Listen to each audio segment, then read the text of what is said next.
योजी बोलता है कि मुझे ड्रैगन को रिवाइव करने से पहले ये खबर फैलानी होगी कि हम उसे जिंदा करने जा रहे हैं और ये काम सबसे अच्छा क्वान फैमिली के अलावा कोई नहीं कर सकता। योजी बनाना आइलैंड में जाता है जहाँ पे वो देखता है कि उसकी हंट मैजिक टीम वहाँ पे ट्रेनिंग कर रही होती है मेडिटेशन की। योजी बोलता है कि ये दोनों काफी ज्यादा इम्प्रूव कर रहे हैं उन लोगों से जिन्होंने एबिलिटी ऑब लिया था। जिसके बाद सीन शिफ्ट होता है, हमें दिखाया जाता है योजी बोलता है कि एल्डर क्वान आपसे मिले हुए काफी टाइम हो गया है, मुझे आपसे कुछ बात करनी है। एल्डर क्वान बोलता है कि लॉर्ड योजी मुझे आपसे मिले हुए काफी ज्यादा टाइम हो गया था। तो योजी बोलता है कि मुझे आपसे एक बहुत ज्यादा जरूरी काम है आज। एल्डर क्वान बोलता है कि अगर इसमें कोई भी प्रॉब्लम नहीं है तो मैं जजमेंट ऑर्गेनाइजेशन के लिए कुछ भी काम कर सकता हूँ। योजी बोलता है कि हम अपने ज़ोडिएक ड्रैगन को वापस से जिंदा करने जा रहे हैं। एल्डर क्वान बोलता है कि तुम ड्रैगन को जिंदा करने जा रहे हो, क्या ऐसा हो सकता है कि हम किसी को भी जिंदा कर सकते हैं? योजी बोलता है कि हम ड्रैगन को कुछ दिनों में वापस से रिवाइव करने वाले हैं। तो एल्डर क्वान को इस बात पे भरोसा नहीं हो रहा होता।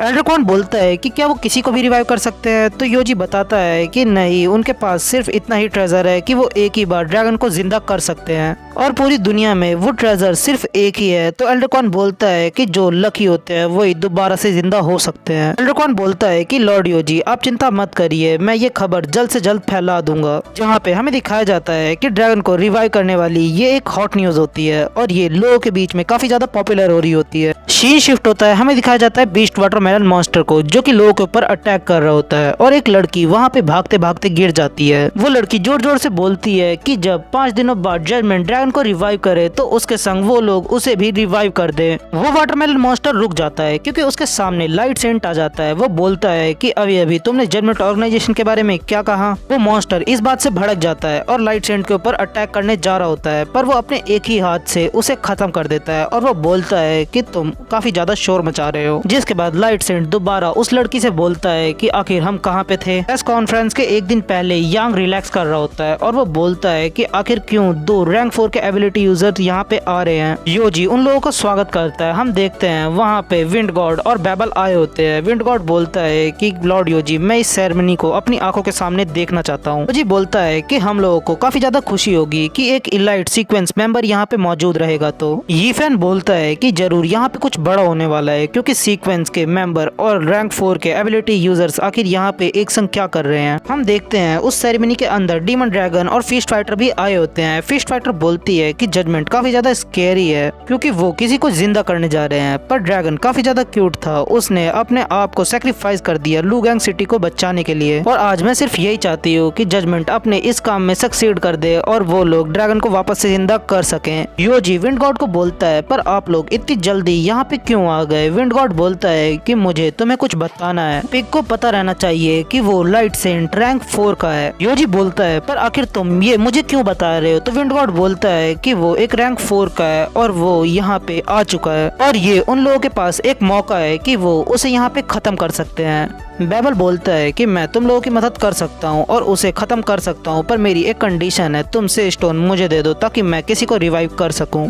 जहाँ पे हम देखते हैं जजमेंट के ज़ोडिएक परेशान हो रहे होते हैं और वो बोलते हैं कि ये बेबल थोड़ा सा पागल है, क्या ये यहाँ पे ट्रबल क्रिएट करने आया है? क्या उन लोगों की पहले ये बात खत्म नहीं हो चुकी कि वो किसे रिवाइव करेंगे? योजी बोलता है कि हम तुम्हें से स्टोन नहीं दे सकते क्योंकि हमें उसका काम है। बेबल बोलता है कि मैं होप करता हूँ तुम अपने इस डिसीजन पे रिग्रेट नहीं करोगे। नेक्स्ट सीन में हमें दिखाया जाता है moonlight island deep blue camp का सीन, जहाँ पे उनका लॉर्ड बोलता है कि हम इस कैंप में डीप ब्लू को और ज्यादा स्ट्रॉन्ग बनाते हैं और इस जगह पे तुम लोग अपनी बॉडी और स्पिरिट को काफी ज्यादा स्ट्रॉन्ग बना सकते हो। और आज ही वो दिन है जहाँ पे मैं तुम लोगों को टेस्ट करूंगा और तुम सब लोग आपस में कम्पीट करोगे और जो लोग हारेंगे वो दूसरे का सप्लीमेंट बन जाएंगे और जो लोग जीतेंगे वो लोग डीप ब्लू रेस के एक ग्रेट पोटेंशियल बन सकेंगे। जहाँ पे उसके पास आज है क्रिस, ओयंग, कैंगलू और रोस। वो लोग इनमें से किसी को भी चुन सकते हैं। जहाँ पे हम देखते हैं वो 3 डीप ब्लू रेस के म्यूटेंट एक नई बॉडी चुनते हैं, जहाँ पे वो लोग नई बॉडीज को कंट्रोल करना शुरू करते हैं। तो उनमें से पहला म्यूटेंट बोलता है कि मेरा नाम है ओयंग कैंगलू और मेरी एबिलिटी काफी ज्यादा इंक्रीज हो गई है। दूसरा म्यूटेंट बोलता है कि मेरा नाम है क्रिस और मेरी एबिलिटी रैंक 3 तक पहुंच चुकी है, उसके लिमिट तक। और तीसरा म्यूटेंट बोलता है मेरा नाम है ब्रूनो। तो ओयंग कैंगलू बोलता है कि रोज हार गई, वो कितनी ज्यादा यूजलेस थी। उनका लॉर्ड बोलता है कि मैं तुम्हें एक दिन देता हूँ ताकि तुम इस बॉडी को यूज करना सीख जाओ और कल हम लोग BO5 डिफेंस लाइन के पास जाएंगे और जजमेंट को देखेंगे वहाँ पे। और रिवाइवल डे वाले दिन लाइट से सेंट उस लड़की को उस जगह पे लेके जा रहा होता है जहाँ पे जजमेंट का वो इवेंट होने वाला होता है और वो लड़की उसे गाइड कर रही होती है। हमें दिखाया जाता है वो रिवाइवल डे का इवेंट क्वान होस्ट कर रही होती है। वो बोलती है कि हेवनली स्पिरिट प्लान के इतने ज्यादा पॉपुलर होने के बाद जजमेंट ने डिसाइड किया है वो लोग एक नया प्लान लाए हैं जिसका नाम है अर्थ फेंड प्लान। और आज जजमेंट 5 अर्थ फेंड मास्क देगी लोगों को। उसके अंदर B rank, A rank sequence के मेंबर या बाहर के कोई भी मेंबर इसमें पार्टिसिपेट कर सकते हैं। और हाँ, आज एक और खास बात है, आज उन लोगों को फाइट नहीं करनी होगी। आज वो लकी ड्रॉ से वो मास्क पा सकते हैं। और जहाँ पे आज पहली फर्स्ट लकी मेंबर होती है वो होती है 4396 जो कि एक लड़की होती है जिसका नाम होता है इफोमिया। वो बोलती है कि ब्रदर जियांग आखिरकार उसे मिल गया। कौन बताती है कि अब एक बी रैंक की फाइट होने जा रही है जहाँ पे उसे 3 राउंड कंटिन्यूअसली जीतने होंगे और अगर उसे कोई भी चैलेंज नहीं करता तो ऑटोमेटिकली उसे वो मास्क मिल जाएगा। जहाँ पर आज की पहली चैलेंजर का नाम होता है ग्रीन फैमिली की विक्टोरिया।